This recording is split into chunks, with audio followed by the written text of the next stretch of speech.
Hello everyone, very good evening. This is Mike sir और हम लोग आज जो है आज मॉडर्न हिस्ट्री से लेके एंशिएंट हिस्ट्री से लेके जितने भी हिस्ट्री के पोर्शन हैं हमारे पास में उन हिस्ट्री के पोर्शन को कवर करने की कोशिश करेंगे।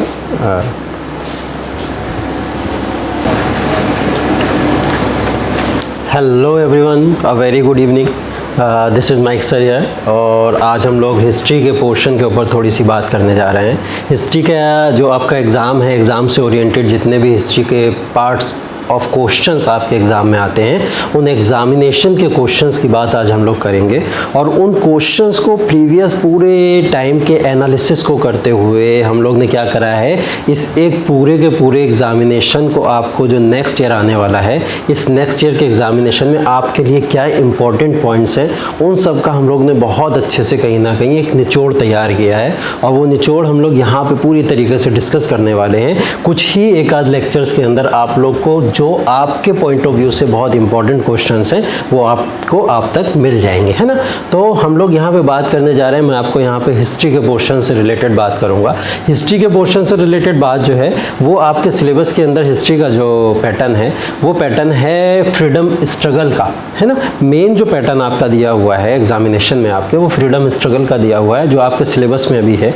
उस सिलेबस के अंदर अगर हम लोग देखें तो मॉडर्न इंडियन हिस्ट्री का पोर्शन जो है आपका कुछ इस तरीके से डिवाइड है, ठीक है। अभी हम लोग इसका फर्स्ट पोर्शन जो है हमारे सामने उसकी सिर्फ और सिर्फ बात करेंगे, ठीक है।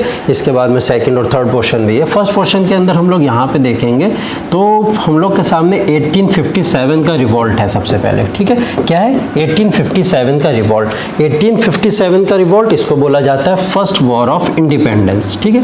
फर्स्ट वॉर ऑफ इंडिपेंडेंस भी हम लोग इसको बोलते हैं। तो इसके बारे में हम लोग को पढ़ना है। First war of independence measure of the questions आपके कहीं ना कहीं बन जाते हैं फर्स्ट वॉर ऑफ इंडिपेंडेंस में 1857 से, ठीक है। सेकंड जो पोर्शन हमें इसके अंदर कवर करना है वो सेकंड पोर्शन हमारा होगा फर्स्ट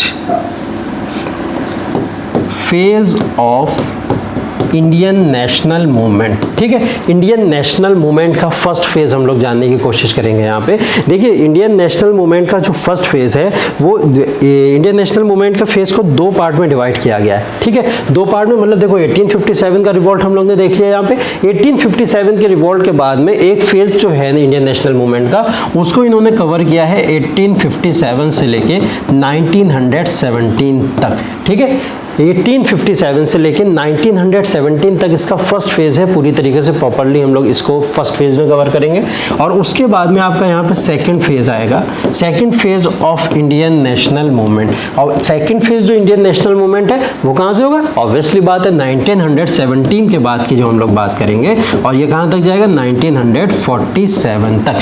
तो ये सेकंड फेज आपका इंडियन नेशनल मूवमेंट का हो जाएगा जिसकी बात हम लोग यहाँ पे करने जा रहे हैं, ठीक है। इसको तो हम लोग को पढ़ना ही पढ़ना है। इसके बाद में हम लोग को क्या पढ़ना है? एक तरीके से ये सिलेबस का आपका जो मेजर पोर्शन है जो आज हम लोग डिस्कस करने वाले हैं उनको इस पार्ट में डिस्कस करेंगे, ठीक है। इसके अलावा जो आपके नेक्स्ट पार्ट है, जैसे एक पोर्शन है आपका ग्रोथ ऑफ नेशनलिज्म, उस ग्रोथ ऑफ नेशनलिज्म को नेक्स्ट पोर्शन में हम लोग कवर कर लेंगे। ग्रोथ ऑफ नेशनलिज्म के अलावा मुस्लिम लीग का फॉर्मेशन है या आपके और दादे कहीं ना कहीं इंडियन नेशनल कांग्रेस वगैरह का जितने भी फॉर्मेशन है तो उन सबको हम लोग कहीं ना एक मिसलिनियस फॉर्म में कहीं ना कहीं कवर करते चलेंगे जिससे आपके सारे के सारे टॉपिक्स कवर होते चले। 1857 से शुरू करेंगे और 1857 से कवर करते करते 1947 तक एक फेज पूरा हम लोग खत्म कर लेंगे। फिर कहीं ना कहीं कहाँ पे आ जाएंगे हम लोग? ग्रोथ ऑफ नेशनलिज्म पे आएंगे। तो ग्रोथ ऑफ नेशनलिज्म में इंडियन नेशनल कांग्रेस का फॉर्मेशन से लेके 1947 तक फिर उस नेशनलिज्म से रिलेटेड जितने क्वेश्चन होंगे उनको कवर कर लेंगे। उसके बाद में क्या होगा? मुस्लिम लीग का फॉर्मेशन हो जाएगा। 1906 में जब मुस्लिम लीग का फॉर्मेशन हुआ था तो फॉर्मेशन ऑफ मुस्लिम लीग से लेके और मुस्लिम लीग का रोल 1947 के जब तक आपका डिवीजन नहीं हुआ है इंडिया पाकिस्तान का तब तक क्या रोल रहा है मुस्लिम लीग का, उसकी हम लोग बात करेंगे, ठीक है। तो इन तीन तरीके से हम लोग इसको पार्ट को कवर करने की कोशिश करेंगे। आज हम लोग का मेजर पोर्शन क्या है? आज हम लोग का मेजर पोर्शन कौन सा है? 1857 का revolt, first phase of Indian national movement और second phase of Indian national movement. That's it. हम लोग इतनी बात आज के लेक्चर के अंदर करने वाले हैं। एक एक लेक्चर करके आपके आते चले जाएंगे और टोटल हिस्ट्री का हम लोग यहाँ पे कवर कर लेंगे जितने भी क्वेश्चंस। और इसको हम लोग करेंगे कैसे? इसको हम लोग करेंगे क्वेश्चंस के फॉर्म में, ठीक है। एमसीक्यूज के फॉर्म में करेंगे क्योंकि एमसीक्यूज ही आपके क्वेश्चन पेपर में आने वाले हैं। तो एमसीक्यूज के फॉर्म में हम इसको करने जा रहे हैं और वो मेजर ऑफ द एमसीक्यूज आपके क्वेश्चन पेपर में आपको देखने को मिलेंगे, और एमसीक्यू से रिलेटेड जितनी भी चीज़ें हम लोग यहाँ पे डिस्कस करते चलेंगे वो चीज़ें भी आपको इस आगे वाले आने वाले पेपर में आपको देखने को मिलेंगी। ठीक है, तो हम लोग क्या करेंगे, नेक्स्ट जो है हम लोग का इसको क्वेश्चन के फॉर्म में हम लोग पढ़ना शुरू करते हैं। ठीक है, कैसे, तो एक एक करके क्वेश्चन को हम लोग यहाँ पे देखते चलेंगे और उसके रिलेटेड जो भी हमारे क्वेश्चन होंगे उनको हम लोग डिस्कस करते चलेंगे। जैसे पहला क्वेश्चन हमारी स्क्रीन के ऊपर ये आया, उस क्वेश्चन के ऊपर अगर हम लोग देखें तो पहला क्वेश्चन है, मैं इधर साइड से होकर दिखा रहा हूँ आपको, which external events influence the revolt of 1857। 1857 revolt की जब हम लोग बात करते हैं, 1857 रिवॉल्ट की जब हम लोग बात करते हैं तो 1857 रिवॉल्ट के बारे में आप लोग को क्या याद रखना है। 1857 रिवॉल्ट को हम लोग ने सबसे पहले क्या बोला, फर्स्ट वॉर ऑफ इंडिपेंडेंस बोला। ठीक है, फर्स्ट वॉर ऑफ इंडिपेंडेंस बोला। हुआ क्या था कि ब्रिटिशर्स ने भारत के ऊपर एक्सप्लॉयटेशन या इंडिया के ऊपर इतना ज़्यादा एक्सप्लॉयटेशन ऑफ रिसोर्सेज करना शुरू कर दिया था। उस एक्सप्लॉयटेशन ऑफ रिसोर्सेज की वजह से क्या हुआ, एक अनरेस्ट डेवलप हो गया इंडिया के अंदर, और उस अनरेस्ट ने क्या करा, एक रिवॉल्ट या एक रिवॉल्यूशन को कहीं ना कहीं बर्थ दिया। हमने देखा है, जैसे हम लोग ने वर्ल्ड हिस्ट्री के अंदर बहुत सारे पॉइंट्स देखे हैं, जैसे कि फ्रेंच रिवॉल्यूशन हुआ, अमेरिकन रिवॉल्यूशन हुआ, चाइनीज रिवॉल्यूशन हुआ, या ऐसे बहुत सारे रिवॉल्यूशन, रशियन रिवॉल्यूशन वगैरह हमारे सामने हुए। इन सब रिवॉल्यूशन के पीछे होने के रीजन क्या था कि जो आपका किंग है या एम्परर है वो क्या कर रहा है, आपका एक्सप्लॉयटेशन करने की कोशिश कर रहा है, आपकी रिसोर्सेज का एक्सप्लॉयटेशन कर रहा है। उसको वहां के लोग कहीं ना कहीं क्या करते हैं, उसके अगेंस्ट में खड़े हो जाते हैं, उसको किंग को हटाने की कोशिश करना शुरू कर देते हैं। ऐसा इंडिया के अंदर हो रहा था, ब्रिटिशर्स कैप्चर करना शुरू कर रहे थे, इंडिया को कैप्चर करना इन्होंने 1757 बैटल ऑफ प्लासी के टाइम से शुरू कर दिया था, और बैटल ऑफ बक्सर तक इन्होंने कहीं ना कहीं अपने आप को यहाँ पे स्टैब्लिश कर लिया और रूल को यहाँ पे स्टैब्लिश कर दिया था ईस्ट इंडिया कंपनी के। अब ईस्ट इंडिया कंपनी के एक्सप्लॉयटेशन से लोग इतना परेशान थे कि यहाँ पे क्या हुआ, 1857 के अंदर एक रिवॉल्ट कर दिया गया। रिवॉल्ट के कुछ इमीडिएट कॉजेज होते हैं और कुछ क्या होते हैं आपके ऐसे कॉजेज जो बहुत समय से चलते चले आ रहे हैं, जिनको हम लोग रियल कॉजेज कहते हैं। ठीक है, कुछ रियल कॉजेज हैं, कुछ इमीडिएट कॉजेज है। रियल कॉजेज तो मैंने आपको बताया कि एक्सप्लॉयटेशन लगातार होता चला जा रहा था, वो आपके रियल कॉजेज हो रहे हैं। ठीक है, रिसोर्सेज का एक्सप्लॉयटेशन हो रहा था, इंडियंस के साथ में डिवीजन हो रहा था। इमीडिएट कॉजेज क्या हुआ 1857 के रिवॉल्ट का, इमीडिएट कॉजेज के अंदर हम लोग दो रीजन पढ़ेंगे। पहला रीजन हमारे सामने ये है कि 1856 के अंदर 1856 के अंदर क्या हुआ, एनेक्सेशन ऑफ अवध हो जाता है। ठीक है, एनेक्सेशन ऑफ अवध मतलब अवध को ये क्या करते हैं, अपने कंट्रोल में ले लेते हैं, अवध को कैप्चर कर लिया जाता है। अब जैसे ही अवध को कैप्चर किया जा रहा है, अवध क्या है, वन ऑफ द लार्जेस्ट कह सकते हैं हम लोग, एक बहुत बड़ा कहीं ना कहीं एक प्रोविंस है, एक बहुत बड़ा अवध जो था प्रोविंस था। उस प्रोविंस को कंट्रोल करती थी कौन उस टाइम पे, बेगम हजरत महल। बेगम हजरत महल इसको कंट्रोल किया करती थी। तो उन्होंने क्या करा था, अपने सन को, एक सन का नाम था ब्रिजेश कादिर, उसको वहां का रूलर अपॉइंट किया हुआ था। लेकिन ब्रिटिशर्स ने क्या करा, अवध को एनेक्स कर लिया और वहां के रूलर को वहां से हटाने की कोशिश करी। अब इस एनेक्सेशन से वहां की जितनी भी जनता थी, ठीक है, पीपल जो वहां पे रह रहे थे, वो सारे के सारे पीपल और जितने भी वहां के रूलर थे आसपास के, वो सब लोग कहीं ना कहीं नाराज हो गए, और नाराज होने के बाद उन्होंने इसके अगेंस्ट में रिवॉल्ट कर दिया। पहला रीजन इमीडिएट कॉज किसका, 1857 के रिवॉल्ट का ये था। सेकेंड रिवॉल्ट का जो इमीडिएट और सबसे मोस्ट इंपॉर्टेंट कॉज था, वो कॉज था मंगल पांडे। नाम याद रखेंगे आप लोग, क्या नाम है, मंगल पांडे। ठीक है, मंगल पांडे ने क्या करा था, रिवॉल्ट कर दिया था। सबसे पहले रिवॉल्ट किसने किया अगर पूछे आपसे, तो मंगल पांडे ने रिवॉल्ट कर दिया था। मंगल पांडे ने क्या रिवॉल्ट कर दिया, कैसे रिवॉल्ट कर दिया, हुआ ये था कि वहां पे क्या हुआ था, कार्टेजेस होती हैं, जब आप लोग किसी तरीके का गन को यूज करते हो, तो गन को यूज करने के लिए कुछ कार्टेजेस होती हैं जिनको मुंह से खींच के क्या करना पड़ता है, स्टार्ट करना पड़ता है। तो उनको गन की जो कार्टेजेस बन रही थी, उन कार्टेजेस के अंदर काऊ के मांस और पिग के मांस का यूज किया जा रहा था। तो काऊ और पिग के मांस को यूज करने की वजह से क्या करा जा रहा था, वो ओपन कौन कर रहा था, वो इंडियन आर्मी के अंदर जो लोग थे, इंडियन आर्मी के जो लोग थे जिनको ब्रिटिशर्स ने अपॉइंट करके रखा था, तो वो हिंदूज और मुस्लिम कैटेगरी के लोग हुआ करते थे, भारतीय लोग थे। तो उन्होंने काऊ होली होती है, होली होने की वजह से मना कर दिया, और पिग मुस्लिम्स के लिए अनहोली होता है, इसलिए मुस्लिम ने उसको यूज करने से मना कर दिया। ठीक है, तो दोनों ने इस चीज को लेकर मना कर दिया, और जैसे ही मना करा उसके बाद में क्या हुआ, ब्रिटिशर्स ने क्या करा, उनके ऊपर फिर से कहीं ना कहीं टॉर्चर या उनको वो पनिशमेंट देना शुरू कर दी कि आपने ऐसा क्यों करा। तो इसी से नाराज होकर मंगल पांडे क्या करते हैं, एक पर्सन की वहाँ पे हत्या कर देते हैं, ब्रिटिश ऑफिशियल के क्या कर देते हैं, वहाँ पे उनको मार दिया जाता है, ठीक है, मर्डर कर देते हैं। मर्डर करने के बाद में ये 1850 से इनको क्या करी जाती है, फांसी दे दी जाती है। और जैसे इनको फांसी दी जाती है वहाँ से क्या होता है, एकदम से पूरी तरीके से अनरेस्ट चालू हो जाता है। इनकी कैपिटल पनिशमेंट के बाद में ऑफिशियली 1857 का रिवॉल्ट स्टार्ट हो जाता है। 1857 के रिवॉल्ट से रिलेटेड बहुत सारे लीडर्स जगह जगह पे आपको देखने के मिलेंगे।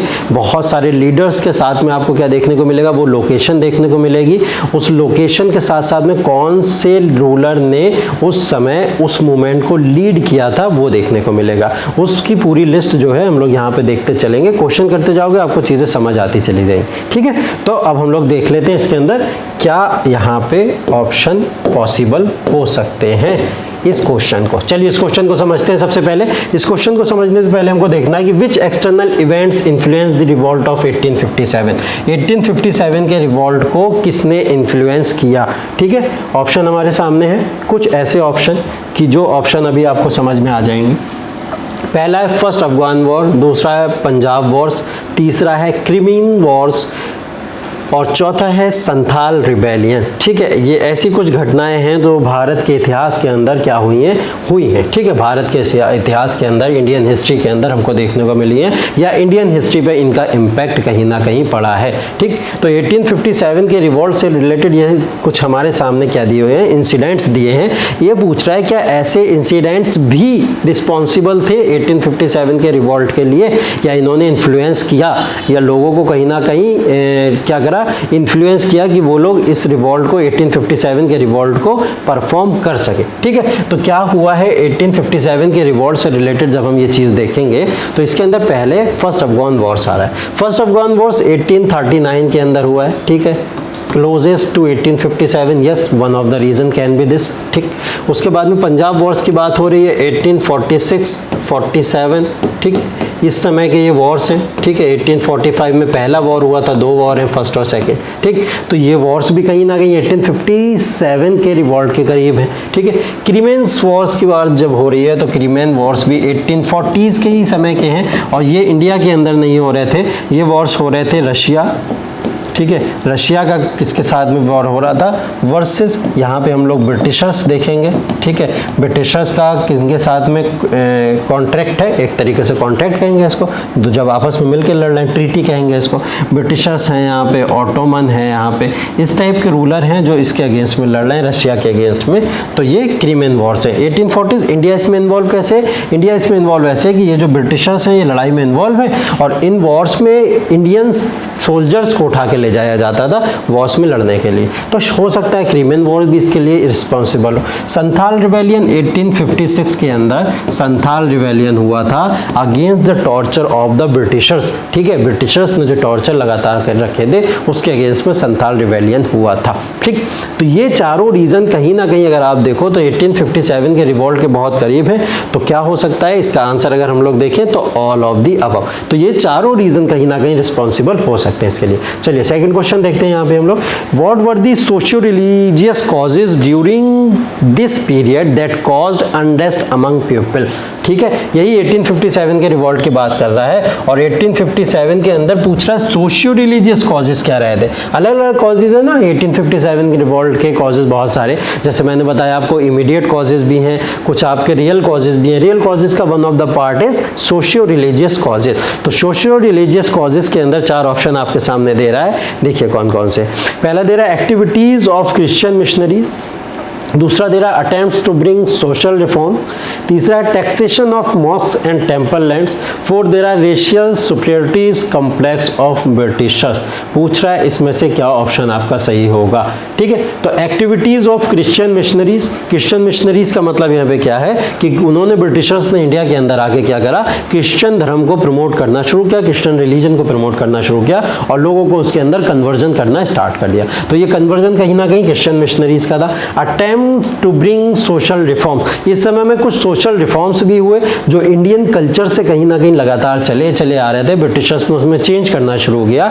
जैसे one of the example is कह सकते हो आप लोग विडो रीमैरिज, ठीक है, विडो रीमैरिज, एंटी सती रेजोल्यूशन पास किया इन्होंने, ठीक है, और इन्होंने ऐसा कहा कि किसी भी गर्ल चाइल्ड की जल्दी शादी नहीं होगी, ठीक है, तो मैरिज के लिए भी कहीं ना कहीं इन्होंने वो सारे रोक लगाए। तो ये सोशल रिलीजियस रिफॉर्म्स तो पॉजिटिव वे में थे कहीं ना कहीं, लेकिन वो कई समय से भारत के अंदर कल्चर में चले आ रहे थे, इसलिए इनने अनरेस्ट कहीं ना कहीं स्टार्ट कर दिया, क्योंकि उनका मानना ये भी था कि ब्रिटिशर्स हमारे कल्चर को पॉल्यूट कर रहे हैं, ठीक है, ब्रिटिशर्स जो हमारा कल्चर चला आ रहा है उस कल्चर को पॉल्यूट करने की कोशिश कर रहे हैं, इसलिए ये रीज़न नहीं होना चाहिए, सोशल रिफॉर्म्स नहीं होने चाहिए, ऐसा कुछ लोगों का मानना था। Taxation of mosque and temple land, mosque या टेम्पल लैंड्स के ऊपर, मस्जिदों या कहीं ना कहीं मंदिरों के ऊपर क्या करा जा रहा था, लगातार टैक्सेस लगाए जा रहे थे, ठीक है, एक रीज़न ये दिया हुआ है इसके अंदर। और चौथा दे रहा है racial superiority complex of Britishers अपने आप को क्या है, सुपीरियर दिखाने की कोशिश करते थे कि हम वाइट हैं तो हम सुपीरियर हैं, ठीक है, तो ऐसा दिखाने की कोशिश करते थे, इसलिए ये रीजन हमारे सामने है। तो इसका आंसर क्या होगा भाई, ऑल ऑफ द अबव, चारों रीजन इसके हो जाएंगे। चलिए नेक्स्ट क्वेश्चन पे आ जाते हैं बहुत जल्दी। Why were the sepoys discontent? Sepoys का मतलब यहाँ पे क्या है, उसी आर्मी की बात हो रही है जिन्होंने अनरेस्ट कर दिया था कहीं ना कहीं, तो ये हम लोग देखेंगे। They had to cross seas to serve lesser emoluments compared to the British counterpart, racial discrimination, they were allowed to wear sectarian marks and hence religions were supported in the army। चार reason आपके सामने दिए हैं, अब हम लोग देख लेते हैं इसको एक एक करके। They had to cross seas to serve, जैसे क्रीमेन वॉर की बात करी थी अभी हमने, तो क्रीमेन वॉर्स के अंदर क्या हो रहा है, इनको एक रीजन को क्रॉस करके दूसरे रीजन तक जाना पड़ रहा है ना, एक कंट्री को क्रॉस करके दूसरी कंट्री तक वॉर लड़ने के लिए जाना पड़ता था।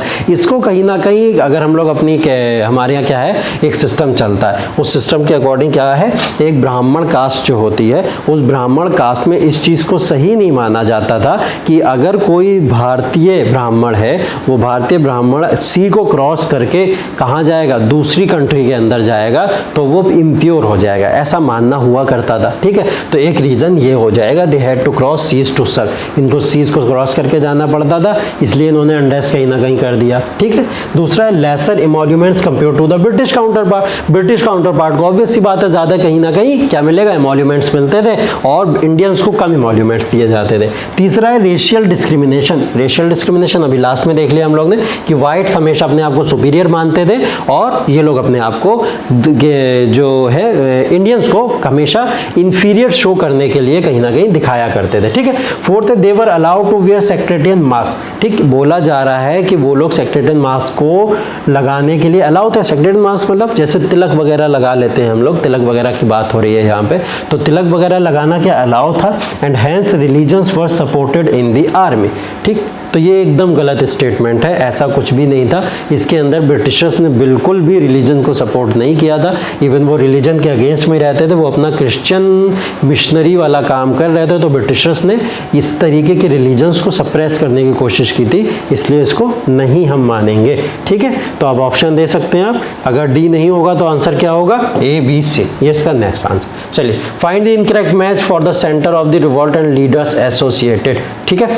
ये क्या है, ये प्लेसेस हैं, सेंटर्स हैं, ये कौन कौन से जहां पे रिवॉल्ट हुआ, जैसे दिल्ली के अंदर अगर रिवॉल्ट हुआ है तो उसको किसने लीड किया है, अगर कानपुर के अंदर रिवॉल्ट हुआ है तो इसको किसने लीड किया है, अगर आपका लखनऊ के अंदर रिवॉल्ट हुआ है तो ये कौन लीड करेगा, या फिर आपका बरेली के अंदर रिवॉल्ट हो रहा है तो ये कौन लीड करेगा। ऐसे और भी पोर्शन हैं जहां पे पोर्शन क्या है कि आपका रिवॉल्ट हो रहा है, सेंटर्स बहुत सारे ऐसे हैं और उनको कोई ना कोई एक लीडर लीड कर रहा है, तो उन लीडर को याद रखना है हम लोग को और उन सेंटर्स को याद रखना है कि कौन कौन से सेंटर्स पे इसको लीड किया जा रहा है। तो पहला इसके अंदर ऑप्शन दे रहा है, हमसे पूछ क्या रहा है, फाइंड द इनकरेक्ट मैच, मतलब इसमें से कोई एक इनकरेक्ट होगा, बाकी सब सही होंगे, ठीक है। तो पहला दे रहा है दिल्ली, दिल्ली को किसने किया लीड, बोल रहा है जनरल बख्त खां ने, ठीक है। जनरल बख्त खां वजीर था, ठीक है, वजीर था किसका, Bahadur Shah Zafar, Bahadur Shah Zafar last ruler of Mughal, या बहादुर शाह जफर सेकंड भी इनको बोला जाता है, लास्ट रूलर ऑफ मुगल। इन्हीं के पास में 1857 के अंदर पूरी भारत की जनता चल के पहुंची थी दिल्ली के अंदर कि उनको पता था कि ब्रिटिशर्स ने क्या करा है, ब्रिटिशर्स ने क्या करा है, पूरी तरीके से भारत को कैप्चर किया है। तो भारत के कैप्चर को अगर कोई हटा हमको आज़ादी दिला सकता है ब्रिटिशर्स से, तो वो कौन दिला सकता है, वो सिर्फ और सिर्फ हम लोग को ये मुग़ल रूलर जो है इस समय में, ये मुग़ल रूलर हमको आज़ादी दिला सकता है, ऐसा इनका मानना था। इसलिए सारे लोग कहाँ पहुँच गए, सारे लोग दिल्ली में पहुँच गए थे इनके पास में। तो बहादुर शाह जफर और बख्त खान ने दिल्ली से लीड किया था 1857। कानपुर से लीड करने वाले नाना साहिब, ठीक है, नाना साहिब के साथ में आप लोग नाम और याद रखेंगे, तात्या टोपे, ठीक है, क्या नाम था, तात्या टोपे। ये दो लोग थे जिन्होंने कानपुर से लीड किया था। लखनऊ से मैंने आपको शुरू में ही बता दिया था, लखनऊ से कौन लीड कर रहा था, लखनऊ से आपकी बेगम हजरत महल ने इसको लीड किया था, ठीक है। उसके बाद में नेक्स्ट देखेंगे हम लोग बरेली। ये जो कुंवर सिंह है बरेली से दिया हुआ है, तो कुंवर सिंह ने लीड कहाँ से किया था, इनको याद रखिए, बिहार, ठीक है, कहाँ से लीड किया था, बिहार। बिहार में भी एक अरा रीजन पड़ता है, उसमें इन्होंने लीड किया था, बिहार रीजन आपको याद रखना है यहाँ पे। तो कुंवर सिंह बिहार से लीड कर रहे हैं, बरेली से लीड नहीं कर रहे। तो इनकरेक्ट पूछा है, ऑब्वियस सी बात है, इनकरेक्ट ये हो जाएगा। चलिए नेक्स्ट क्वेश्चन पे आते हैं। Find the incorrect match for the centre of the revolt and associated British officer. यहाँ पे ब्रिटिश ऑफिसर की बात कर रहा है, मतलब रिवॉल्ट हुआ, रिवॉल्ट एक प्लेस पे हुआ, प्लेस के बाद में वहां से किसी ने लीड किया, लीडर का नाम, और तीसरा उसको कौन सा ब्रिटिश ऑफिशियल था जिसने सप्रेस या दबाने की कोशिश करी, उस ऑफिशियल का नाम भी हमको पता होना चाहिए, कुछ ही का पता होना चाहिए, वो ऑप्शन मैंने आपके सामने रख दिए, ठीक है। बोल रहा है दिल्ली से जेम्स नील थे, कानपुर से सर व्हीलर थे, लखनऊ से Henry Lawrence, sir Colin Campbell थे, या झांसी से सर ह्यूग रोज थे, ठीक है। तो इसका आंसर आप लोग देख लीजिए, इसमें इनकरेक्ट पूछ रहा है, तो दिल्ली से जेम्स नील नहीं थे, हाँ कानपुर से सर ह्यूग व्हीलर थे, लखनऊ से हेनरी लॉरेंस या सर कॉलिन कैम्पबेल थे, और झांसी से सर ह्यूग रोज थे, ठीक है। ये नाम आप लोग को याद रखने हैं, आपके लिए बहुत इंपॉर्टेंट कहीं ना कहीं है, इससे ज़्यादा नामों को याद रखने की ज़रूरत भी नहीं है हमको। मेन लखनऊ का पूछ लेगा आपसे, या झांसी तक पूछ लेगा आपसे, कानपुर टाइप का पूछ लेगा, ठीक है। ये नाम आप लोग को याद रखें। चलिए नेक्स्ट क्वेश्चन जल्दी से देख लेते हैं। Which among the following is not true about the revolt. Revolt के बारे में इसमें से कौन सही नहीं है, ठीक। The revolt was made by communal riots, ठीक है। जब रिवॉल्ट हुआ तो रिवॉल्ट के अंदर बहुत ज़्यादा दंगे हुए, हिंदू मुस्लिम दंगे हुए उस समय में, ये मतलब है इसका कम्युनल राइट्स है यहाँ पे, ठीक है। There was complete cooperation between Hindus and Muslims at all levels, people, soldiers and leader. एक दूसरे के कंट्राडिक्टरी हैं दोनों स्टेटमेंट, तो इन दोनों में से एक तो नहीं होगा बिल्कुल भी, ठीक। काउ स्लॉटर वाज बैंड, ठीक है। फोर्थ है rebels acknowledge Bahadur Shah Zafar as the emperor. ये तो मैंने अभी आपको बताया, ये तो एकदम सही है। इन्होंने क्या करा था, जितने भी लोग आए थे, सोल्जर्स आए थे या रिबेल्स आए थे, रिबेलियंस जितने भी आए थे, उन्होंने क्या बहादुर शाह जफर को अपना एम्परर मान लिया था, ठीक है। तो नॉट ट्रू पूछ रहा है, इनमें से ट्रू कौन सा नहीं है, ठीक। काउ स्लॉटर वॉज बैंड, ठीक, काउ स्लॉटर वॉज बैंड, ये भी बोल रहा है आपसे, नॉट ट्रू की बात होगी जब। तो देखो इसके अंदर एक चीज़ मैं आपको बताऊं कि इस समय में हिंदू मुस्लिम या भारत के अंदर जितनी भी सेक्ट थी, जितनी भी कास्ट थी, उन सब के अंदर एक सोशल हार्मनी देखने को मिली। सोशल हार्मनी का मतलब आपस में भाईचारा, फ्रेटर्निटी, ब्रदरहुड, इस टाइप की चीज़ें सबके आपस में देखने को मिली। लोगों ने एक दूसरे को कोऑपरेट किया, सारे सेक्टर्स जितने भी थे, हिंदू मुस्लिम जितने भी सेक्ट्स थे, उन सेक्ट्स ने आपस में मिलकर 1857 के रिवॉल्ट की लड़ाइयाँ लड़ी हैं, ठीक है। इसलिए ये स्टेटमेंट हमारा तो बिल्कुल सही होगा। There was complete cooperation between Hindus and Muslims at all levels, people, soldiers and leader. Cow slaughters was banned, ये भी ठीक है, काउ स्लॉटर्स को बैन भी कर दिया गया था इस समय में, किसी भी तरीके का काउ स्लॉटर नहीं होगा। हिंदू मुस्लिम कोऑपरेशन की जब बात हो रही है तब, ठीक। The revolt was made by communal riots, नहीं, ये बात बिल्कुल ठीक नहीं है कि कम्युनल राइट्स इस समय में किसी भी तरीके के हुए। इवन सारे लोग मिलके ब्रिटिशर्स के अगेंस्ट में लड़ रहे थे, तो हम लोग ब्रिटिशर्स के अगेंस्ट में जितने भी हुए वो राइट्स हुए, आपस में हिंदू मुस्लिम वॉर्स या राइट्स किसी तरीके के नहीं हुए, ठीक। नेक्स्ट क्वेश्चन देख लेते हैं। Why did the revolt of 1857 fail? 1857 के रिवॉल्ट को बोला जाता है कि 1857 का रिवॉल्ट फेल हो गया। फेल इसलिए बोला जाता है 1857 के रिवॉल्ट को कि हर जगह से, जैसे मैंने आपको बताया, कुछ ब्रिटिश ऑफिशियल्स थे, उन्होंने जाकर सप्रेस कर दिया था हर जगह से मूवमेंट को, और ब्रिटिशर्स ने अपने कंट्रोल में सारी कॉलोनीज को ले लिया था, ठीक है। इसलिए बोला जाता है 1857 का रिवॉल्ट फेल हो गया। तो फेल होने के पीछे रीज़न क्या दिया जाता है, इस रीज़न से आपको अभी समझ में आ जाएगा क्या रीज़न है। It was not joined by certain groups and classes, बोल रहा है कि ये सर्टेन ग्रुप्स या क्लासेस के द्वारा, कुछ क्लासेस के द्वारा ज्वाइन नहीं किया गया। दूसरा ही ऑप्शन आपसे बोल रहा है modern educated Indians looked at it as backward looking. ठीक है, मॉडर्न इंडियन एजुकेटेड जो क्लास था वो इसको बैकवर्ड लुकिंग कहीं ना कहीं मूवमेंट देख रहा था। वो सोच रहा था कि ऐसे रिवॉल्ट या ये सब दंगे करने का कोई फायदा नहीं है, वो इस तरीके से इसको देख रहा था। इंडियन सोल्जर्स पर वेल इक्विप्ड, तीसरी चीज बोल रहा है कि इंडियन सोल्जर्स वेल इक्विप्ड थे कहीं ना कहीं। ठीक है, उनके पास इक्विपमेंट्स अच्छे थे। There was a coherent ideology during the revolt, revolt के समय में एक कोहेरेंट आइडियोलॉजी थी। आइडियोलॉजी क्या थी? कोहेरेंस लेवल पे कहीं ना कहीं काम कर रही थी। तो इसका आंसर देखिए आप लोग, इसका आंसर होगा आपका ए एंड बी। रिवॉल्ट हमारा फेल क्यों हुआ था? पहली तो चीज़ ये है कि सी इसका आंसर नहीं होगा। इंडियन सोल्जर्स वेल इक्विप्ड होते अगर तो 1857 के रिवॉल्ट को हम लोग जीत जाते। ठीक है, हारने की नौबत नहीं आती, तो इंडियन सोल्जर्स वेल इक्विप्ड नहीं थे। चौथी चीज़, there was a coherent ideology during the revolt, मतलब डिफरेंट आइडियोलॉजी तो नहीं है, सब लोग ब्रिटिशर्स के अगेंस्ट ही तो लड़ रहे हैं, एक ही आइडियोलॉजी पे काम कर रहे हैं कि ब्रिटिशर्स को हटाना। तो कोहेरेंट आइडियोलॉजी जैसी किसी तरीके की कोई बात नहीं थी। हाँ, ए एंड बी क्यों है? ए एंड बी इसलिए it was not joined by certain groups and classes. Certain groups and classes, जैसे ये जो मॉडर्न एजुकेटेड ग्रुप की बात हो रही है, इस मॉडर्न एजुकेटेड ग्रुप ने क्या करा था? इस रिवॉल्ट को ज्वाइन नहीं किया, किसी भी एजुकेटेड ग्रुप ने इस रिवॉल्ट को ज्वाइन नहीं किया। इसके अलावा जितने भी प्रिंसली स्टेट्स थे, ठीक है, प्रिंसली स्टेट्स ने इस ग्रुप को ज्वाइन नहीं किया। ये रिवॉल्ट जो था आपका नॉर्थ सेंट्रिक बन के रह गया था, मतलब इंडिया का नॉर्दर्न एरिया जो है वो नॉर्दर्न एरिया के अंदर ही ये रिवॉल्ट सिमट के रह गया था। ठीक है, नॉर्दर्न इंडिया मतलब दिल्ली, बिहार, आपका बंगाल, ये वाला रीजन जो पूरा का पूरा था, इस रीजन के अंदर 1857 का रिवॉल्ट दब के रह गया, ये सदर्न एरिया के अंदर नहीं पहुंच पाया। ठीक है, तो ये भी हमारा कहीं ना कहीं रीजन है। Modern educated Indians looked eight is backward looking, modern educated Indians इसको बैकवर्ड लुकिंग कहीं ना कहीं मानते थे। वो कह रहे थे कि ब्रिटिशर्स आए हैं भारत के अंदर, टेक्नोलॉजी लेके आ रहे हैं, एजुकेशन को मॉडिफाई कर रहे हैं, तो वो अच्छा काम कर रहे हैं, इसलिए इन्होंने इसमें पार्टिसिपेट नहीं किया। ठीक है, कुछ जमींदार्स थे, इसके अलावा कौन थे? जमींदार्स भी थे। जमींदार्स मतलब जो लैंडलॉर्ड्स वगैरह जो होते हैं, उन लैंडलॉर्ड्स की बात हो रही है, वो लैंडलॉर्ड्स ने भी इसके अंदर पार्टिसिपेट नहीं किया था। तो ये रीजन आपके कुछ थे। ठीक है, नेक्स्ट है which among the following is are true, इनमें से कौन सा ट्रू है 1857 के रिवॉल्ट से related? This was a first revolt against British, British के अगेंस्ट में पहला रिवॉल्ट था। The leaders had a vision of unified India, leaders के पास में एक यूनिफाइड इंडिया का विजन था। चलिए देख लीजिए इसमें अंदर नन ऑफ द करेक्ट, कोई भी इसमें से करेक्ट नहीं है।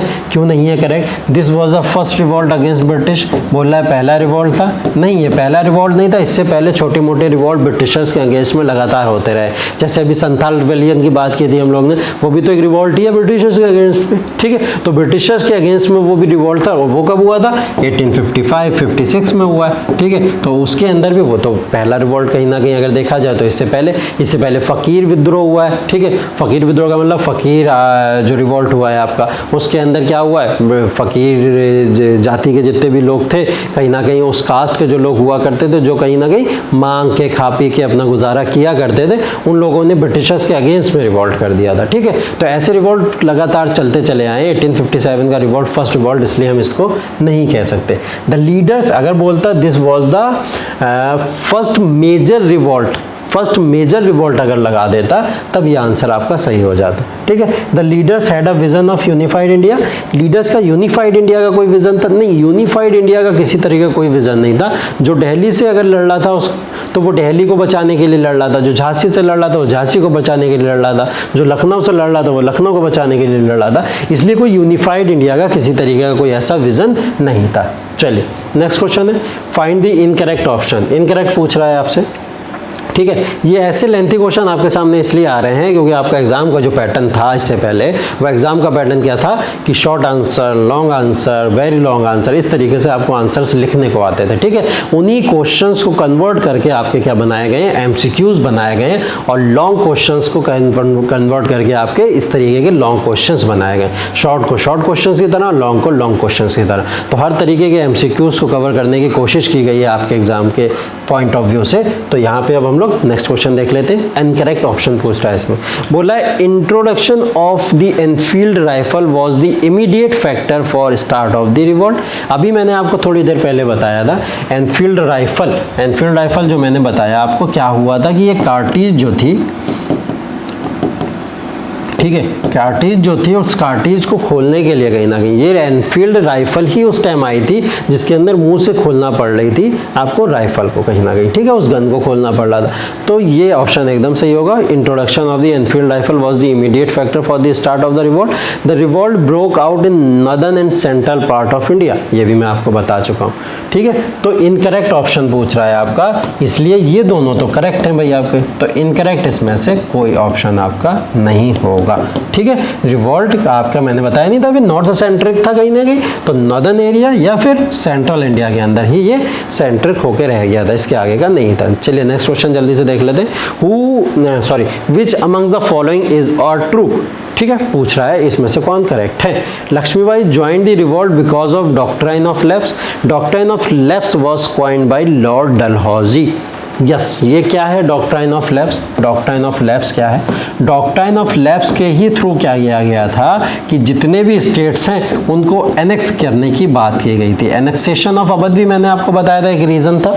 एनेक्सेशन ऑफ अवध किया गया था डॉक्ट्राइन ऑफ लैप्स के थ्रू ही किया गया था। डॉक्ट्राइन ऑफ लैप्स में बोला गया था कि हम आपके रीजन को एनेक्स कर लेंगे, अपने कंट्रोल में ले लेंगे, और कंट्रोल में लेने के बाद में जिस तरीके के भी डिसीजंस होंगे वो डिसीजंस आपको मानने पड़ेंगे, जो ब्रिटिशर्स बनाएंगे या ईस्ट इंडिया कंपनी जैसे डिसीजन बनाएंगे, आपको डॉक्ट्राइन ऑफ लैप्स में रहते हुए उन डिसीजंस को फॉलो करना पड़ेगा। ये बात हो रही थी इसके अंदर, ठीक है। तो डॉक्ट्राइन ऑफ लैप्स जो था उसके अंदर झांसी को लाया गया, इसलिए लक्ष्मीबाई ने इसके अगेंस्ट में विद्रोह करा। और doctrine of lapse, yes, Lord Dalhousie ने ही डॉक्ट्राइन ऑफ लैप्स को क्वाइंट किया था, ठीक है। तो इस हिसाब से इसका आंसर क्या होगा? Both A and B are correct, ठीक है, दोनों ही करेक्ट हैं आप।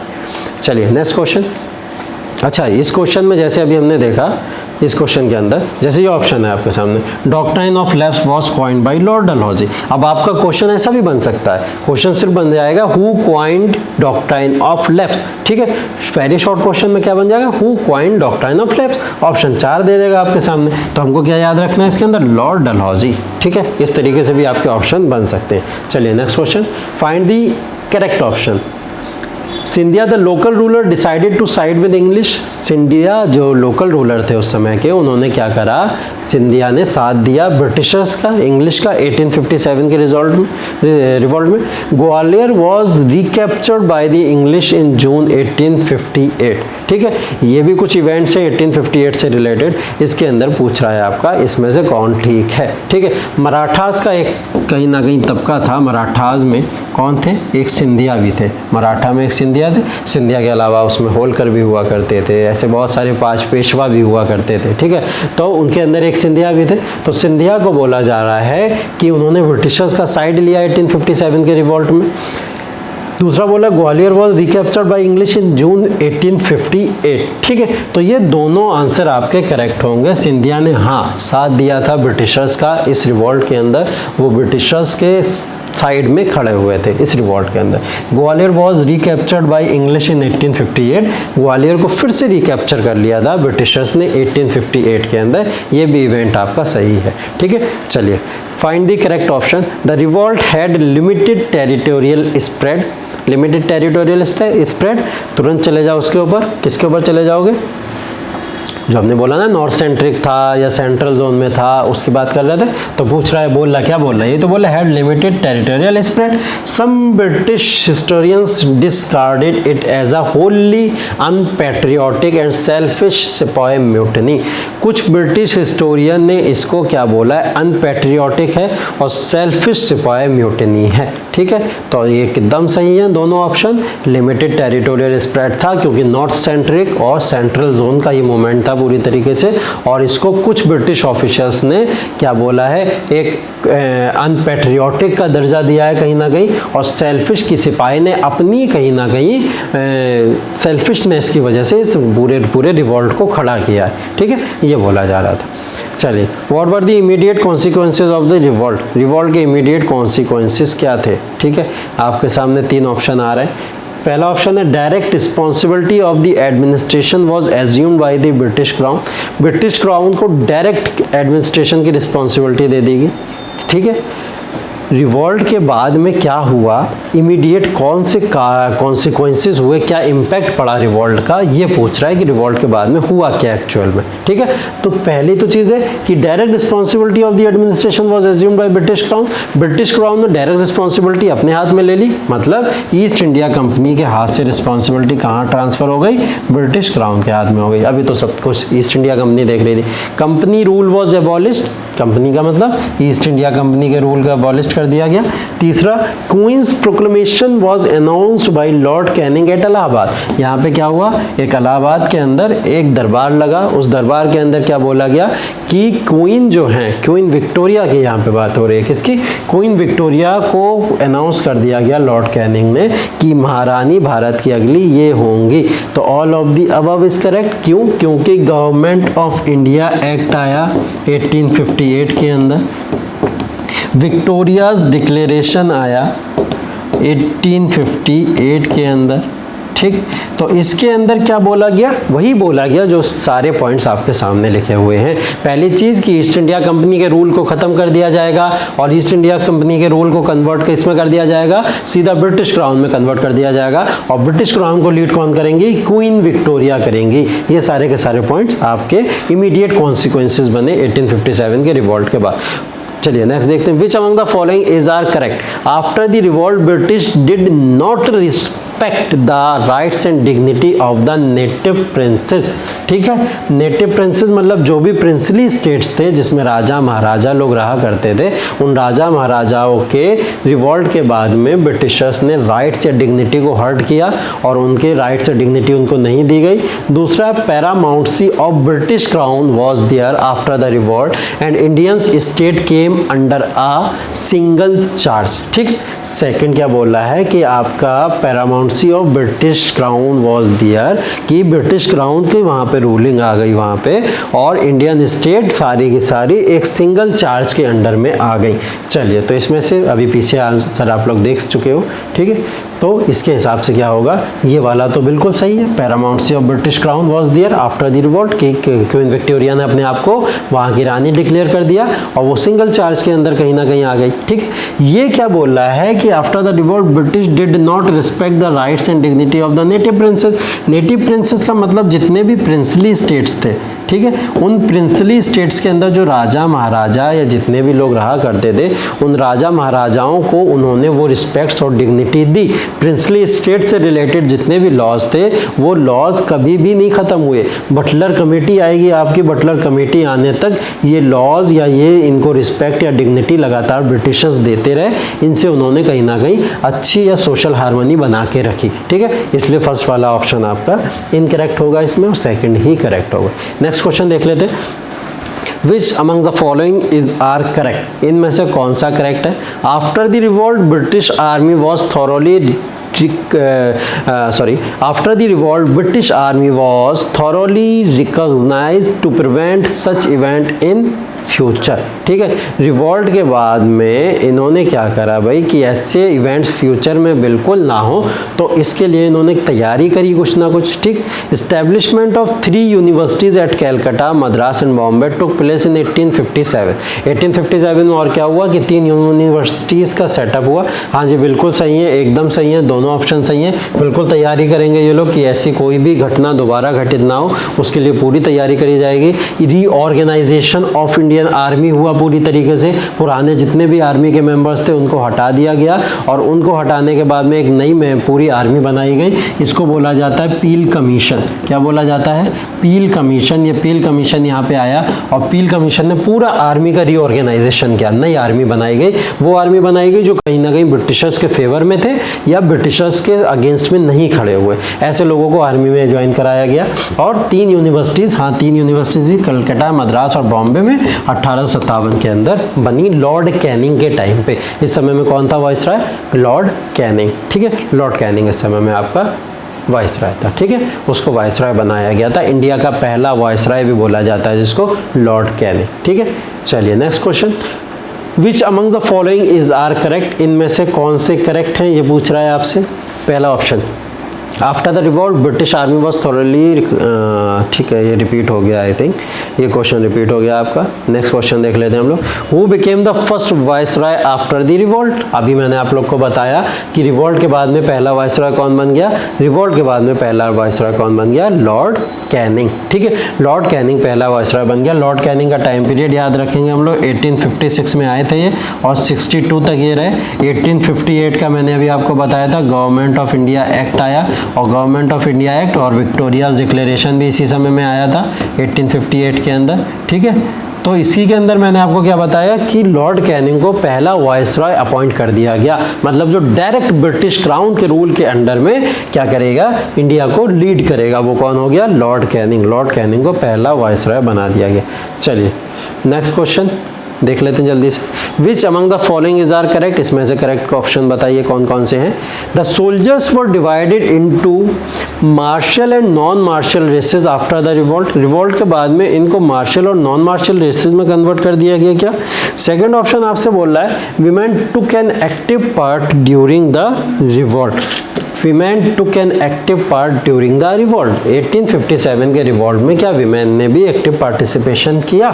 तो इससे हमको क्या पता लग रहा है कि विमेन का पार्टिसिपेशन तब तक नहीं है, एक चीज़ ध्यान के अंदर रखो, जब तक भारत के अंदर महात्मा गांधी नहीं आ जाएंगे। जब तक भारत के अंदर महात्मा गांधी नहीं आ जाएंगे तब तक विमेन का, स्टूडेंट्स कह सकते हो एक तरीके से, जिनको हम लोग चिल्ड्रन बोलते हैं, चिल्ड्रन का या फिर ओल्ड एज पीपल का, ठीक है, इनको ही गांधी जी ने कहीं ना कहीं टारगेट किया था रिवॉल्ट या मूवमेंट्स के लिए ब्रिटिशर्स के अगेंस्ट में। उससे पहले विमेन का कोई पार्टिसिपेशन किसी भी तरीके के मूवमेंट्स के अंदर नहीं रहता था। ठीक है, तो ये विमेन का पार्टिसिपेशन बिल्कुल भी नहीं है, ये इनकरेक्ट हो जाएगा।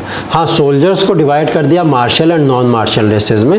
दोनों सोल्जर्स को इस तरीके से इसलिए डिवाइड किया गया था क्योंकि ये क्या चाहते थे कि किस तरीके के रिवॉल्ट्स मार्शल और नॉन मार्शल तरीके के जब ये आपस में डिवाइड हो जाएंगे, डिवाइड एंड रूल पॉलिसी रही है शुरू से ब्रिटिशर्स की, तो ब्रिटिशर्स इसी तरीके की चीज़ों को करने की कोशिश किया करते थे। तो इन्होंने एक की चीज़ ये भी की कि मार्शल नॉन मार्शल में आपस में जब इनको डिवाइड कर देंगे तो क्या होगा, इस तरीके के रिवॉल्ट्स कहीं ना कहीं क्रिएट नहीं होंगे या खड़े ही नहीं होंगे। चलिए नेक्स्ट देखते हैं। Which among the following is are correct? ठीक, licensing act was an reaction to the revolt of 1857। 1857 का क्या है, लाइसेंसिंग एक्ट बन गया। लाइसेंसिंग एक्ट का मतलब क्या है कि जो भी आर्म्स वगैरह रखेगा कोई भी पर्सन, अगर किसी के पास में कोई भी हथियार है तो उसको लाइसेंस बनवाना पड़ेगा, ऐसा कंपलसरी कर दिया गया। ये आज के टाइम में बहुत कॉमन है, लेकिन ऐसा तब कभी भी हुआ नहीं करता था। बोल रहा है under this act government reserve the right to stop publication circulation of any book, newspaper और प्रिंटेड मैटर। ठीक है, मतलब क्या बोल रहा है, किसी भी तरीके की मीडिया के ऊपर हर तरीके का प्रोहिबिशन लगा दिया गया। मीडिया को क्या करा गया, अलाउ नहीं किया गया। ठीक है, मीडिया को क्या करा गया, अलाउ नहीं किया गया कि किसी तरीके के वो ऐसे आपके जो भी ये लोग छापा करते हैं, ठीक है, देख लो फिर से देख लो एक बार, ठीक, जो भी ये लोग छापा करते हैं, मीडिया जो भी छापा करती है, वो मीडिया का जितना भी प्रिंटेड फॉर्म है उसको रोक दिया गया। तीसरा, it was an addition to the already existing Metcalfe act. ठीक है, मैट कैफे एक्ट क्या था, मैट कैफे एक्ट के अंदर का रेगुलेशन बोल रहा है ये। मैट कैफे एक्ट के अंदर क्या बोला गया कि यही जो बात हम लोग कर रहे हैं कि जो भी आपका मीडिया जो भी प्रिंट करती है, प्रिंट मीडिया वगैरह जो होती है, न्यूज़पेपर, मैगजीन्स वगैरह, ये सारी चीज़ें हैं, इनको प्रिंट ना किया जाए ऐसी चीज़ों पे, क्योंकि अगर प्रिंट करेंगे तो लोगों के अंदर रिवॉल्ट जाएगा, ब्रिटिशर्स के अगेंस्ट लिखेंगे कुछ लोग, और इसलिए ऐसी चीज़ों को ना परफॉर्म किया जाए। ठीक है, तो इसका आंसर आप लोग देख लीजिए क्या होगा, ऑल ऑफ दी अबव होगा। एकदम ये किया गया था कि आर्म्स एक्ट इस समय में बना दिया गया। ठीक है, आर्म्स एक्ट बना दिया गया इस समय में कि किसी भी तरीके के आर्म्स अलाउ नहीं होंगे, उसकी लाइसेंसिंग कंपलसरी कर दी गई। इसके अंदर बोल दिया गया मीडिया, न्यूज़पेपर, मैगजीन्स वगैरह या जो वर्नाकुलर लैंग्वेजेस, मतलब लोकल लैंग्वेजेस के अंदर जितने भी न्यूज़पेपर, मैगजीन्स वगैरह छपती हैं उनको यहाँ पे रोक दिया जाएगा। ठीक है, मैट कैफे एक्ट के अंदर ही एक तरीके का एडिशन भी था, इसलिए इसके सारे ऑप्शन करेक्ट होंगे। ठीक है, अब बोल रहा है choose the correct option, administrative changes due to 1857 revolt. ठीक है, 1857 रिवॉल्ट से रिलेटेड जितने भी आपके सामने कॉन्सेप्ट आ रहे हैं वो सारे कॉन्सेप्ट को आप बहुत ध्यान से यहाँ पे समझते हुए चलिए, क्योंकि 1857 के रिवॉल्ट से रिलेटेड जितनी भी पूरी कहानी है वो आपको इन क्वेश्चंस के फॉर्म में समझ में आ जाएगी। ठीक है, अभी तक जितने क्वेश्चन हम लोग ने कर लिए और अब जितने कर रहे हैं तो उनसे रिलेटेड जो भी कहानी है वो आपको इसी से समझ में आने वाली है। पूछ रहा है administrative changes due to 1857 revolt, the Indian branch of the army was used for expansion and the British army as an army of occupation. बोल रहा है कि इंडियन आर्मी को तो एक्सपेंशन के लिए इन्होंने यूज़ किया कि आगे और अपना रोल बढ़ा सकें, और ब्रिटिश आर्मी को इन्होंने ऑक्यूपेशन अपने बिजनेस पर्पस के लिए यूज़ किया। ठीक है, इस तरीके का हुआ।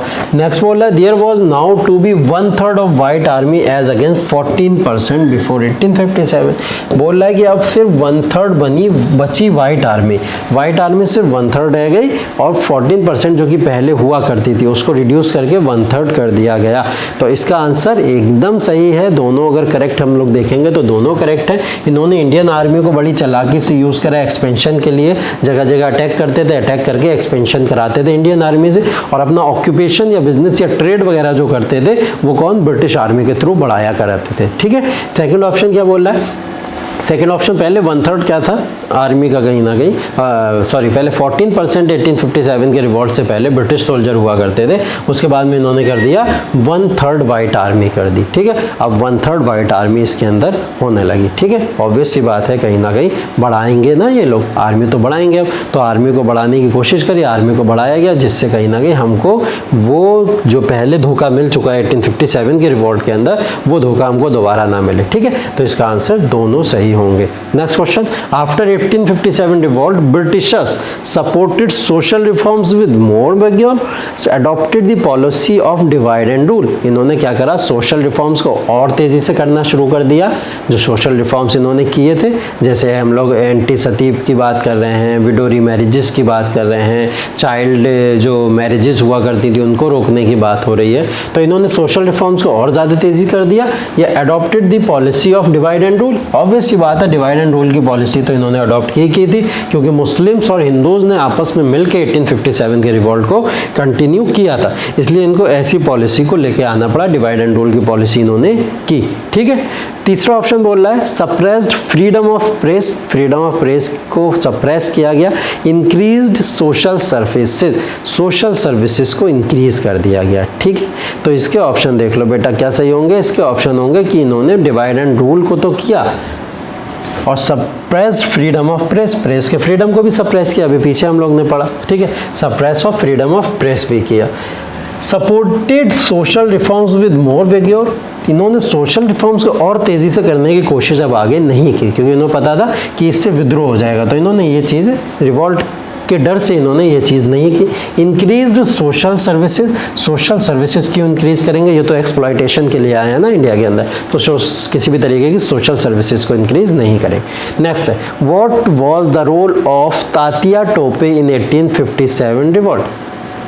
तात्या टोपे नाना साहब के साथ में मैंने अभी आपको नाम बताया था इनका, कानपुर से जिन्होंने मूवमेंट को लीड किया था। ये मूवमेंट को लीड करते करते कानपुर से कहाँ पहुँच गए थे, झांसी महारानी लक्ष्मीबाई के पास में भी पहुँच गए थे, उनको भी इन्होंने सपोर्ट किया। तो तात्या टोपे का रोल पूछ रहा है क्या था। He was commander in chief of the army of Nana Saheb. Nana Saheb कहाँ से थे भाई, कानपुर से थे, तो कानपुर की आर्मी के कमांडर इन चीफ थे ये। He organise Bhils of Panchmahal region against the British.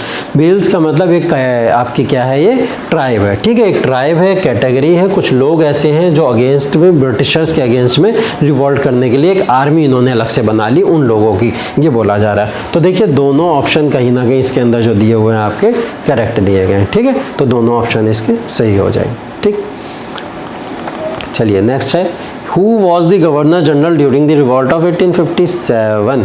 1857 के समय गवर्नर जनरल, ऐसा क्वेश्चन आपके सामने आया हुआ है, लेकिन तब क्या बोला था मैंने, तब बोला था मैंने वाइसरॉय कौन था। ठीक है, तो वायसराय की बात हो रही है। तो 1857 तक तो ये गवर्नर जनरल बने रहे हैं। कौन बने रहे हैं? गवर्नर जनरल बने रहे हैं। कौन? Lord Canning. लॉर्ड कैनिंग का समय बताया मैंने आपको 1856 से लेकर 62 तक, ठीक है। तो 1856 से लेकर 58 तक ये क्या बने रहे हैं भाई? ये बने रहे हैं गवर्नर जनरल।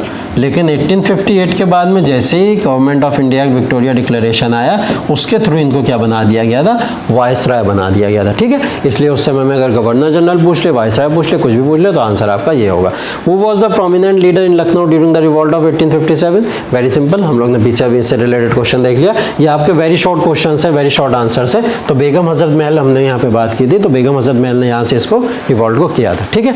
चलिए नेक्स्ट हम लोग ने क्वेश्चन देखना। नेक्स्ट क्या है? सर ह्यूज रोज जो describe who as the best and bravest military leader of the revolt. इन्होंने किसको ब्रेवेस्ट मिलिट्री लीडर रिवॉल्ट का, पूरा रिबेलियन का बोला है, ठीक है। तो उस रिबेलियन का या रिवॉल्ट का पूरे लीडर, हमने क्या बोला था कि कुछ सेंटर्स हैं हमारे, ठीक है।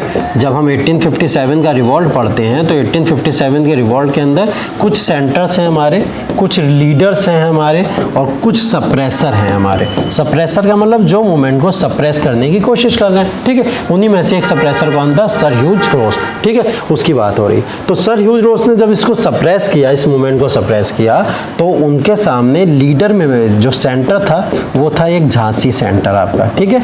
और उस झांसी सेंटर में कौन थी? महारानी लक्ष्मीबाई की बात हो रही है। कौन है? महारानी लक्ष्मीबाई। सप्रेसर जो था इस समय में, सप्रेसर जो ह्यूज रोज की बात हो रही है, तो ह्यूज रोज ने क्या बोला? देख लो यहाँ पे आपके सामने सारे ऑप्शन आ जाएंगे कि इनमें से सबसे ज़्यादा ब्रेवेस्ट कौन लीडर था पूरे रिवॉल्ट के अंदर। बहुत सारे लीडर जगह जगह से थे, इस मूवमेंट को लीड कर रहे थे। तो उन सारे लीडर्स के अंदर सबसे ब्रेवेस्ट किसको बोला गया? इन्होंने महारानी लक्ष्मीबाई को इन्होंने बोला है, ठीक है।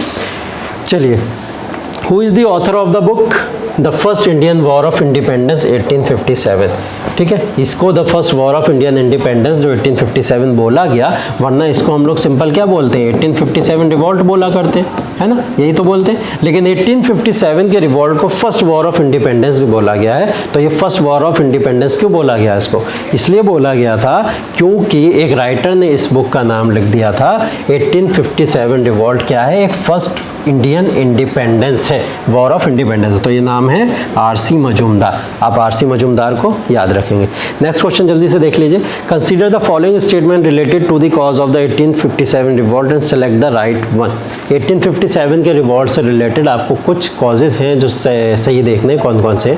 It was a great disparity in salaries between the Indians and the European soldiers. जो इंडियन सोल्जर्स या यूरोपियन सोल्जर्स आपके जो भी थे, उन इंडियन सोल्जर्स और यूरोपियन सोल्जर्स के बीच में सैलरीज को लेकर बहुत डिस्क्रिमिनेशन हुआ करता था। मतलब इंडियन सोल्जर्स को अगर ये लोग 5,000 दे रहे हैं तो यूरोपियन सोल्जर्स उसके अंदर जो थे उनको कितना दिया जाएगा? 20,000 25,000 ऐसे दिया जाता था। The Indian sipahis were treated with contempt by their European officers. हाँ, जो यूरोपियन ऑफिसर्स हुआ करते थे वो इंडियन सोल्जर्स के साथ में डिस्क्रिमिनेशन हर तरीके के करने की कोशिश किया करते थे।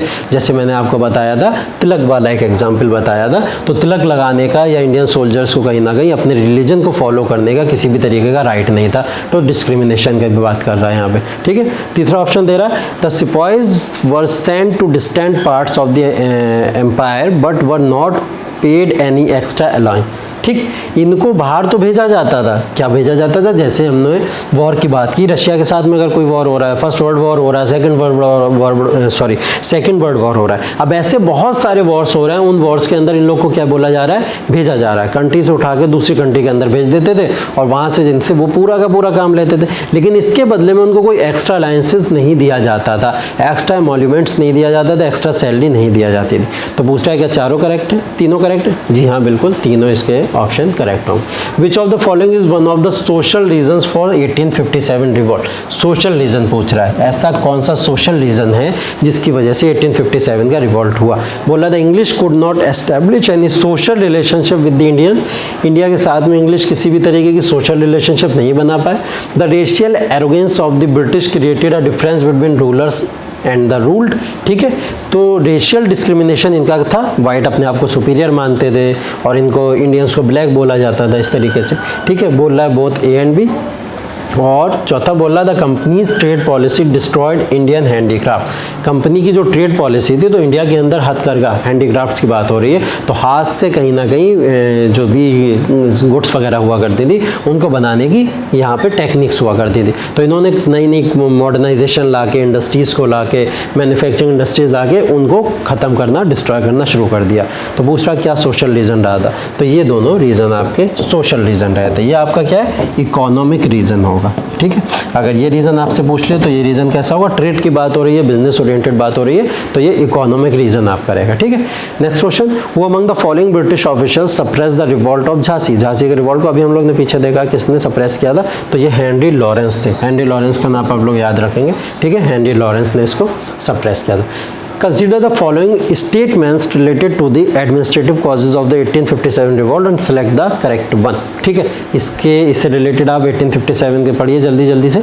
Deprivation of the traditional ruling classes of their luxury due to the establishment of companies sovereignty over the Indian states। ठीक है, deprivation of the traditional ruling classes. ठीक है, ट्रेडिशनल जो क्लासेस हमारी हुआ करती थी, जो इंडिया के अंदर ट्रेडिशनल कल्चर को फॉलो किया जाता था, इन्होंने उस ट्रेडिशनल कल्चर को अपने लग्जरी कल्चर से कहीं ना कहीं रिप्लेस कर दिया। पहला ऑप्शन आपसे ये कहना चाह रहा है। Introduction of new and revenue system which snatch the land from cultivator and gave it to the money lender और ट्रेड।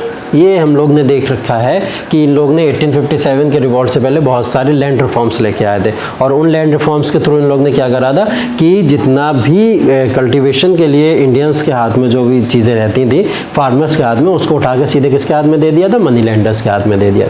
नेक्स्ट है Lord Canning's announcement to that Mughals would lose the title of king and, मतलब मुगल्स जो है अगले Prince Bharat के नहीं रहेंगे, ऐसा इसके अंदर बोल दिया गया था। तो इसके अंदर क्या पूछ रहा है भाई, इसके अंदर पूछ रहा है एडमिनिस्ट्रेटिव कॉजेस। ठीक है, अभी हमने पीछे देखा था सोशल कॉजेस पूछा था, अब क्या पूछ रहा है, एडमिनिस्ट्रेटिव कॉजेस पूछ रहा है। इसी तरीके से इकोनॉमिक कॉजेस भी पूछ सकता है। तो कॉजेस सब ठीक है, यहाँ पे जितने भी ऑप्शन लिखे हैं वो सारे ठीक है, लेकिन बोल क्या रहा है, इससे आपके एडमिनिस्ट्रेटिव कॉजेस, एडमिनिस्ट्रेटिव का मतलब यहाँ पे रूलर की बात होनी चाहिए। ठीक है, तो रूलर से रिलेटेड एक ही पॉइंट है हमारे पास में, वो क्या है, वो ये है कि मुगल के रूल को यहाँ पे ख़त्म कर दिया गया, इससे रिलेटेड बात हो रही।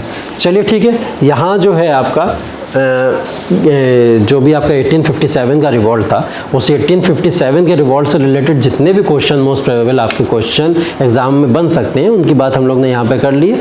इससे रिलेटेड और भी क्वेश्चन अगर कुछ होंगे तो उसकी क्वेरीज से रिलेटेड हम लोग इससे बात करते चलेंगे। अभी हम लोग इसके बाद में जो है अब फर्स्ट नेशनल मूवमेंट के फेज पे चलेंगे। ठीक है, तो 1857 से रिवॉल्ट मोस्ट प्रोबेबल क्वेश्चन आपके यहाँ पे पूरी तरीके से फिनिश हो चुके हैं। See you in the next class, thank you so much.